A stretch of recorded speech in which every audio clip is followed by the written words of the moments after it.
Hello, friends. This is the second part of the story The Lion Learns the Lesson. It is about a high and mighty lion who thought too much of himself and decided to stay outside at night all alone. So, let's see what happened to him and whether he learned his lesson or not.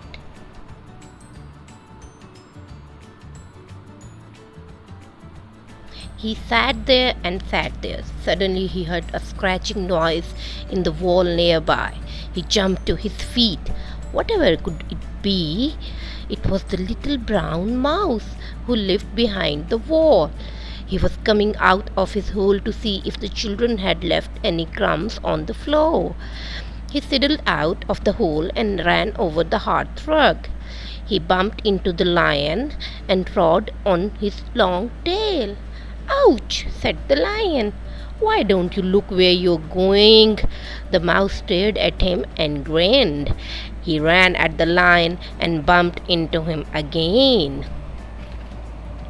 "I am the king of the beasts," said the lion in his greatest voice, "so you would better not do that again." "Well, you're sitting on a crumb," said the mouse, "and I want to eat it." The lion sat down on the crumb and wouldn't move. He felt very angry with the mouse. "I wonder if you're good to eat," said the mouse suddenly. "Do you mind if I nibble your tail?" "Yes, I do mind," said the lion, who was suddenly scared. The mouse tried to get the lion's tail in his mouth, and the lion ran away. The mouse chased him. He thought it was fun. "I'll catch you in a minute," squeaked the mouse, "and then I'll bite your tail." This frightened the lion even more. He ran to the ark and knocked loudly on the door. "Let me in," he cried. "A mouse is chasing me."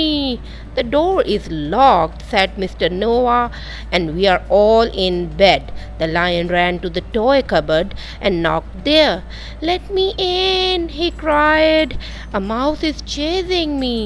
"Go away," said the teddy bear sleepily. "You're waking us up." Well, the lion would certainly have had his tail nibbled if someone hadn't come into the nursery on velvet paws and scared the mouse away. And that someone was the big tabby cat. She had smelt the mouse and had come after it. The mouse shot into his hole.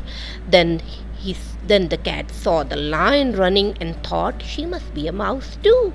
So she went after him, and at last she caught him. She pushed him over and sniffed at him.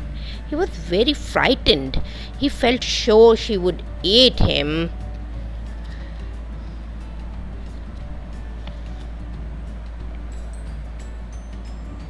"You smell strange," said the cat. "Very strange indeed. You smell of wood and paint. I will not eat you, but I will play with you." She began to push the poor lion about and throw him up into the chair.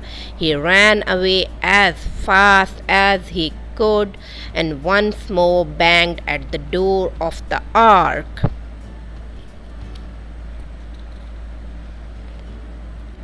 Let me in," he cried.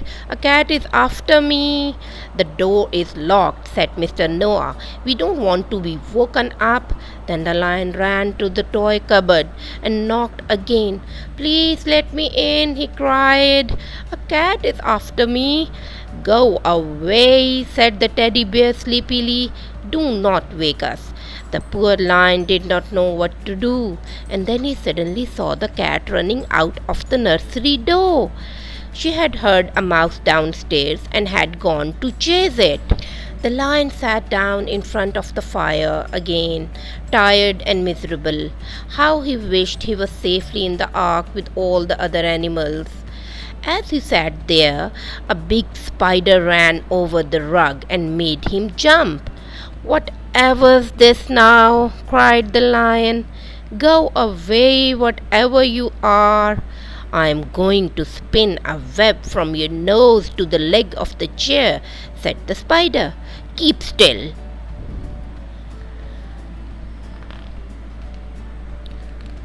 The lion gave a howl and ran away. He knew it was no use going to the ark. He knew it was no use going to the toy cupboard either. Where could he go to hide from all the mice and cats and spiders? What about the doll's house? He thought to himself. He ran over to it and pushed the front door. It opened. The lion slipped inside, shut the door, and went into the kitchen. He sat down in a chair there and sighed. At last he was safe. He didn't feel brave now, and he didn't feel at all like the king of the beasts. He just felt like a very small and lonely and frightened lion.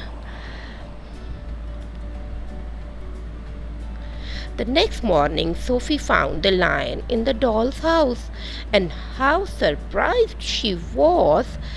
How did he get there? She wondered as she put him back into the ark. And that night, when the animals clambered out of the ark, the lion went too. But he didn't go and sit on the hearthrug alone, looking haughty and grand. No, he mixed up with the others and played tag and hide and seek. And when Mr. Noah called the animals to him, who was the first one to come? Yes, the lion. He wasn't going to be locked out again. He had had enough of being grand and mighty. He just wanted to play with the bears and go into the ark with all the others. The lioness teases him sometimes. She says, "Who spent the night in the doll's house like a doll, and who got chased by a mouse and a cat and a spider?" And do you know, the lion just goes red and doesn't say a word.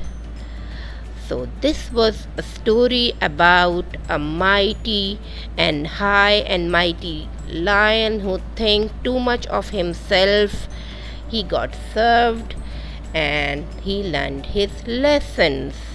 So if you like this story, please like, share and subscribe. If you haven't done that already, don't forget to hit the like button and the bell icon so that you don't miss any videos.